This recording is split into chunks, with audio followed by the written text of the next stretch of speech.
Olá pessoal, tudo bem? Aqui quem fala é a Daniela, do Alma Jurídica, e hoje vamos falar sobre o segundo caso prático de inventário e partilha, trazendo ao final uma abordagem sistêmica à luz das constelações familiares.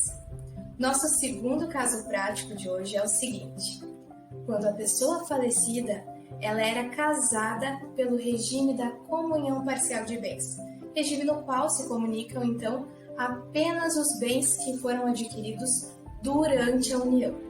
O falecido aqui era o homem, o qual deixou 3 filhos maiores de idade, sendo 2 do casamento atual e 1 de uma relação anterior, a qual tratou-se de um namoro. O falecido ele não possuía bens particulares, resumindo-se a herança, a meação, ou seja, 50% do patrimônio adquirido durante o casamento. Inexistindo bens particulares, como no presente caso, que são aqueles bens que a pessoa já possuía antes de casar, a esposa ela não será herdeira, somente terá direito à meação, ou seja, a outra metade dos bens adquiridos durante o matrimônio.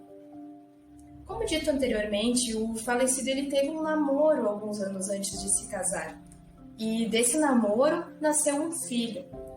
Porém, na época muito jovem, o falecido acabou não assumindo a sua responsabilidade como pai e simplesmente desapareceu da vida da namorada e do filho.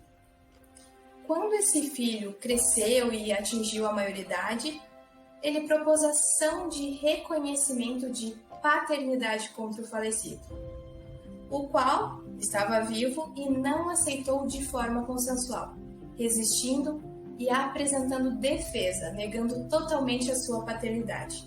No entanto, a sentença ela foi procedente, reconhecendo então o direito do filho. Infelizmente, o relacionamento desse filho com o pai e com os irmãos se manteve distante. Decorridos alguns anos, o pai veio a falecer, e logo após o óbito, o primeiro filho, antes reconhecido, ajuizou ação de inventário e partilha, indicando dentre os bens do falecido um imóvel que havia sido adquirido em nome de terceiros, mas que efetivamente era do falecido e estava sendo desviado para não entrar na partilha. Juntaram documentos e foram ouvidas testemunhas. E apesar da resistência dos irmãos e da viúva, após 6 anos de tramitação do processo, as testemunhas do filho reconheceram que o proprietário do bem era sim o falecido. Após a audiência, havia uma inconformidade enorme por parte da viúva, a qual não escondia de forma alguma a sua revolta e afirmava que recorreria até o final do processo. No entanto, após alguns meses antes de ser publicada a sentença no processo de inventário e partilha, a viúva veio a falecer. E seus filhos narraram que, após o início do processo, não tiveram mais descanso. A sua mãe não tinha outro assunto e se apegava ao ódio e à revolta pela situação que estava ocorrendo. Pouco a pouco passaram a ter problemas emocionais nunca antes experimentados, como depressão, insônia e até mesmo crises de pânico. Até divórcio um deles enfrentou. Diante da narrativa dos clientes e do pedido de ajuda que estava oculto naquelas palavras, fizemos uma intervenção, questionando se valia a pena todo esse sofrimento para continuar resistindo ao processo e ao direito do irmão em herdar a parte que lhe toca na herança.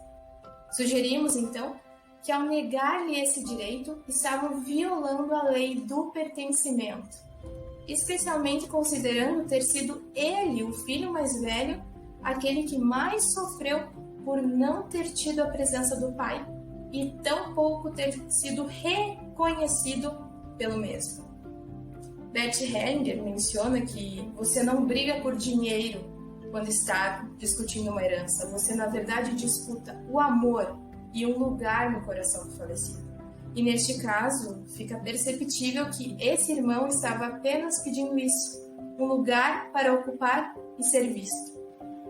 Nesse momento, um dos clientes admitiu que, por trás das justificativas de que era da vontade do pai que o imóvel fosse desviado, O pai somente concordou porque os filhos, a pedido da mãe, o pressionaram. Então, foi por isso que ocorreu todo o acontecido. Não queremos aqui levantar nenhum juízo de valor a respeito das motivações da viúva, porque respeitamos a vontade de cada um. Então, perguntamos a eles qual era a vontade real de seu pai.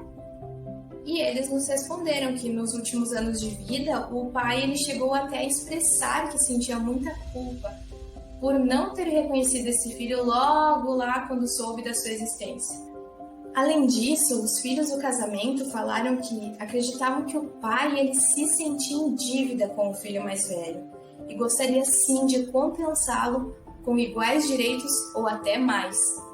Foi então que indagamos aos filhos da segunda relação a seguinte pergunta: se eles sentiam em seu coração que era justo contrariar o direito e o desejo do pai excluindo esse irmão.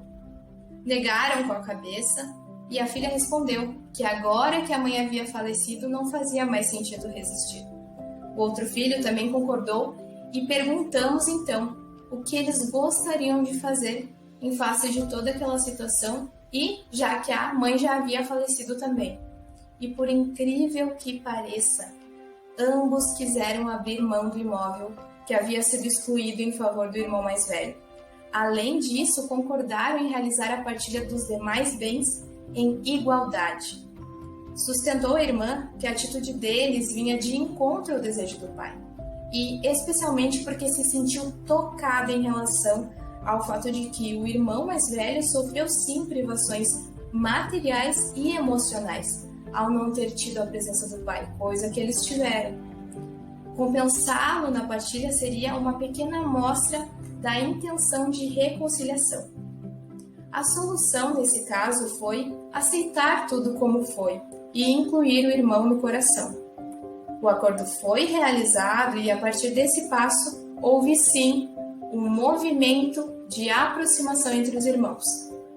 É muito importante saber que uma herança ela só trará benefícios para os herdeiros sendo recebida como um presente, sem qualquer exigência.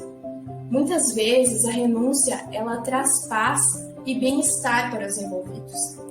E até Bert Hellinger, ele denominou de renúncia cheia, quando o herdeiro ele tem consciência de que recebeu o suficiente e renuncia com gratidão.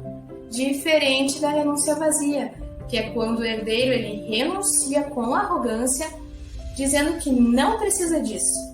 Essa postura ela não traz bem-estar e muito menos prosperidade. A herança ela beneficiará a todos se tiver uma boa destinação, se servir a algo produtivo e principalmente se unir as pessoas ao invés de dividir. E como lembra Bert Hellinger, nenhuma herança é merecida porque não contribuímos para a sua existência.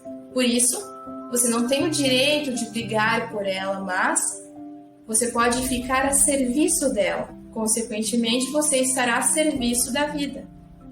Infelizmente, as heranças elas vêm sendo motivo de disputas, de destruição de muitas famílias. Por isso, se lançarmos esse novo olhar trazido pelo direito sistêmico, nos sentimos mais gratos e não credores, renunciando se necessário ou incluindo tantos quantos forem necessários. Provocaremos assim uma mudança real de consciência e, principalmente, liberaremos as gerações futuras de conflitos e sofrimentos herdados de seus antepassados. Pois é, pessoal, a gente tem que refletir muito sobre isso. E por isso deixamos uma frase de Goethe para reflexão. Aquilo que herdaste de teus pais, conquista-o para fazê-lo teu. Ou seja, mereça aquilo que herdou de seu pai para então possuí-lo. Isso, pois o verdadeiro valor da herança está na forma como a recebemos e dela fazemos uso.